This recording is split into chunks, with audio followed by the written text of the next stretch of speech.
ಆತ್ಮೀಯ H16 news ಅರ್ಥಾತ್ ಸೀತಾರಾಮಗೆ ಸ್ವಾಗತ. ನಾನು ನಿಮ್ಮವ MI ಅಥವಾ ಮಲ್ಲಪ್ಪ ಜೋತ್ ಅವರ ಆತ್ಮೀಯರೇ,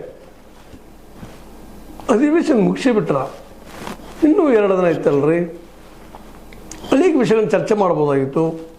ರಾಜ್ಯ ಸಮಸ್ಯೆಗಳ ಬಗ್ಗೆ ಹಾಗೆ ಅಂದ್ರೆ ವಿರೋಧ ಮಾಡೋದೇನು ತಪ್ಪಲ್ಲ. ಒಂದು ವಿರೋಧ ಪಕ್ಷವಾಗಿ ವಿರೋಧ ಮಾಡಿದ್ದು ಸರಿ ಅದ, ಆ ದೋಷಗಳನ್ನ ಜನಕ್ಕೆ ತಿಳಿಸ್ಬೇಕಾಗಿತ್ತು, ತಿಳಿಸ್ಯದ.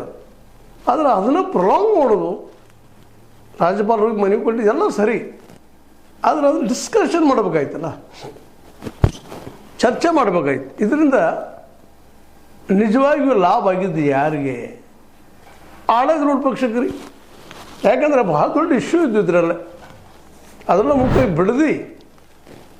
ಬಿಡದಿ ಇಶ್ಯೂವನ್ನು ಜೋರ್ದಾರಾಗಿ ಮಾಡ್ಬೋದು. ಯಾಕಂದ್ರೆ ಅದರ DK ಅವರು ಸಿಕ್ಕಾಕೊಂಡು ಬಿಟ್ಬಿಟ್ಟಿದ್ರು.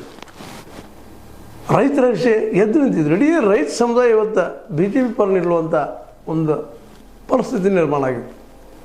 ಅನೇಕ ಸಮಸ್ಯೆಗಳಿದ್ದವು. ಆ ಸಮಸ್ಯೆಗಳ ಬಗ್ಗೆ ಚರ್ಚೆನೇ ಮಾಡಲಿಲ್ಲ.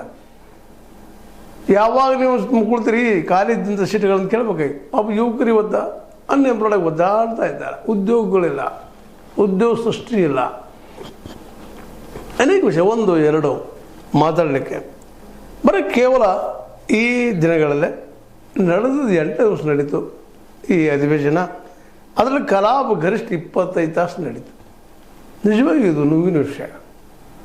BJPಗರಂತೂ ಕೈಯಲ್ಲಿದ್ದಂಥ ದೊಡ್ಡ ಅಪಾರ್ಚುನಿಟಿಯನ್ನು ಯಾಕೆ ಭಾಳ ಇಲ್ಲ, ಚುನಾವಣೆ ಬಂದೇ ಬಿಡುತ್ತೆ ಸಮೀಪದಲ್ಲೇ. ವಿಷಯಗಳನ್ನ ಎತ್ತಿ ಅಟ್ಯಾಕ್ ಮಾಡಬೇಕಾಯ್ತು, ಮಾಡಲೇ ಇಲ್ಲ. ಒಂದೇ ವಿಷಯ ಹೋಗ್ಬೋದು, ನಾಗೇಂದ್ರ ರಾಜೀನಾಮೆ ಅವ್ರು ಕೊಡಿಸೋದಿಲ್ಲ, ಕೊಡಲಿಲ್ಲ. ಅವ್ರಿಗೆ ಬೇಕಾಯ್ತು ದಿನ ಮುಂದೆ ಹೋಗ್ಲಿತ್ತೇಳಿ ದಿನ ಜಾನ್ದೆ ಪಗಾರ ಅಂದೆ ಅಂದಂಗೆ ಆಗಿತ್ತು ಅವ್ರದ್ದು. ಅನೇಕ ಸಮಸ್ಯೆಗಳು ಉತ್ತರ ಕೊಡ್ಬೇಕಾಯ್ತು. ಇವತ್ತು ಅವರು ಮಾಡಲಿಲ್ಲ. ಅದರಲ್ಲಿ ಮುಖ್ಯವಾಗಿ 5,000 ಕೋಟಿ ರೂಪಾಯಿಗಳು ಎಲ್ಲಿ ಹೋದಪ್ಪ ಅವು ದುಡ್ಡು? ಅವ್ರಿಗೆ ಕೇಳಬೇಕಾಯ್ತು, ಇವತ್ತು ಚರ್ಚೆ ಮಾಡಬೇಕಾಯ್ತು. 1, 2 ಲಕ್ಷ್ಮೀಬಾಯಿ ಹೆಬ್ಬಾಳ್ಕರ್ ಮೇಲೆ ಆರೋಪಗಳು ಮಾಡ್ತಾ ಇರ್ತಾರೆ BJPಗರು. ಅದನ್ನೂ ಮಾಡಲಿಲ್ಲ, ಏನೂ ಇಲ್ಲ. ಬರೀ ಎದ್ದ ತಕ್ಷಣ ಮೇಘದಾಟೋ ಬಗ್ಗೆ ಏನು ಮಾಡಿದ್ರು, ನೀರಾವರಿ ಬಗ್ಗೆ ಕೇಳಬೇಕಾಗಿತ್ತು. ಅದರಲ್ಲೂ ಮುಖ್ಯವಾಗಿ ಇವತ್ತೆಲ್ಲ ಡ್ಯಾಮ್ಗಳು ಹೆಚ್ಚು ಕಡಿಮೆ ಅಲ್ಲೇ ಉಸುಕೋದು ಹಿನ್ನೀರಿನ ಮೂಲಕ ಬಂದ ಇವತ್ತು 1/2 ಹೆಚ್ಚಿಗೆ ಡ್ಯಾಮ್ಗಳು ಈ ಉಸುಕಿನಿಂದ ಮತ್ತೊಂದು ಮುಚ್ಚೋಗಿಬಿಟ್ಟಿದ್ದಾವೆ.